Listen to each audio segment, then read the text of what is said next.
Selamat pagi saudara dan sahabat dimanapun Anda berada. Senang berjumpa di dalam One Verse a Day. Kita mau merenungkan firman Tuhan, tapi sebelumnya marilah kita berdoa. Ya Allah, kami sungguh bersyukur untuk kebaikan Tuhan, untuk hari baru yang Tuhan beri, untuk berkat-berkat penyertaan, kekuatan, dan iman pengharapan di dalam Tuhan. Kami mau belajar dan merenungkan firman-Mu hari ini. Biarlah Engkau hadir, melawat, dan menerangi kami semua.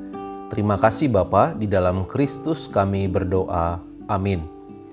Saudara yang dikasihi Tuhan, firman Tuhan hari ini dari 1 Korintus 11 ayat 17. Dalam peraturan-peraturan yang berikut, aku tidak dapat memuji kamu, sebab pertemuan-pertemuanmu tidak mendatangkan kebaikan, tetapi mendatangkan keburukan.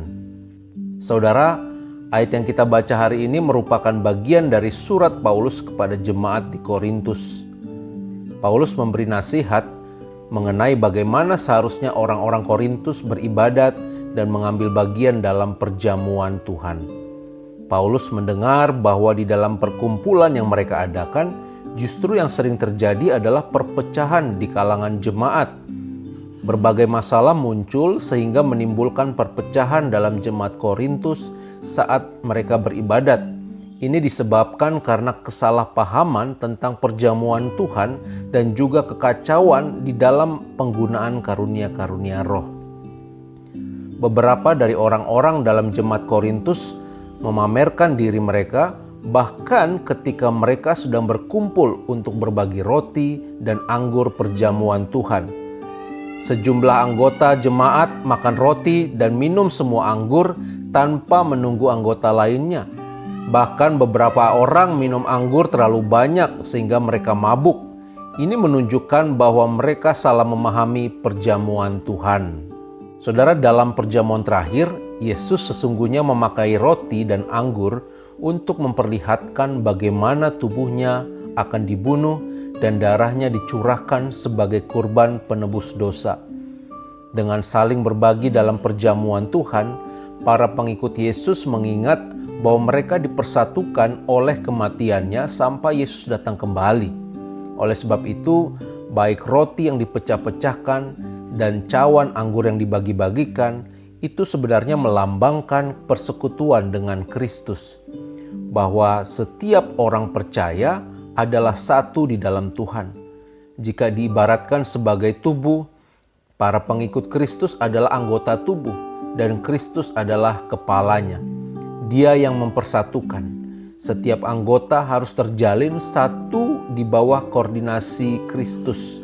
Kristus dalam hal ini menjadi dasar dalam hubungan setiap anggota-anggotanya. Tidak boleh memikirkan diri sendiri, tidak boleh bertindak seenaknya sendiri, tidak boleh menganggap rendah yang lainnya. Sebaliknya, persekutuan dan kebersatuan harus tetap dijaga. Dan hanya Kristuslah yang utama, bahkan yang terutama. Sahabat, dalam sebuah kisah diceritakan tentang dua orang rahib yang hidup dalam persahabatan yang erat. Namun hidup mereka yang monoton membuat salah seorang dari antara mereka berkata, "Ayo kita keluar dari kehidupan yang membosankan ini dan melakukan sesuatu yang berbeda. Mari kita melakukan hal seperti yang dilakukan oleh orang-orang di dunia ini." Karena sudah menjalani hidup terasing sekian lama, seorang rahib yang lainnya berkata, "Memangnya apa yang dilakukan oleh orang-orang di luar sana?" Kata rahib yang pertama, "Satu hal yang mereka lakukan adalah bertengkar karena mereka masing-masing egois dan mementingkan diri sendiri. Lihat batu itu, coba letakkan di antara kita. Dan ayo kita masing-masing bilang, batu itu milik saya," kata rahib yang pertama tadi. Karena ingin memenuhi permintaan rekannya, rahib yang kedua mengambil batu itu dan meletakkan di antara mereka. Lalu ia pun berkata, "Batu ini milik saya." Lalu rahib yang kedua berhenti merenung dan merasakan dorongan persahabatan yang sudah terjalin sekian lama selama bertahun-tahun. Lalu ia berkata, "Saudaraku, jika batu itu milikmu, ambillah." Dan akhirnya pertengkaran pun tidak terjadi. Saudara, dalam kehidupan ini bukankah kita juga senantiasa ditantang untuk tidak mementingkan diri sendiri? Perbedaan latar belakang, cara pandang, kemampuan ekonomi, pendidikan, status sosial dalam masyarakat, dan sebagainya itu sangat berpotensi untuk menuntun kita kepada sifat egois dan cenderung mementingkan diri sendiri. Kita memandang bahwa diri kita lebih utama daripada yang lainnya. Namun kita diingatkan hari ini, saudara, bahwa kita satu di dalam Kristus. Bahwa kita harus terus berjuang untuk hidup berdampingan dengan orang-orang di sekitar kita. Biarlah sama seperti Kristus yang tidak menganggap dirinya setara dengan Allah, namun mau merendahkan diri menjadi sama seperti kita manusia, bahkan lebih rendah dari kita manusia. Dia mati, bahkan mati di atas kayu salib. Marilah kita juga belajar merendahkan diri dan saling menghargai, saling menerima satu dengan yang lain. Kiranya Roh Kudus menuntun dan menolong kita dalam setiap perjuangan menghargai dan menerima sesama kita. Amin. Mari kita berdoa.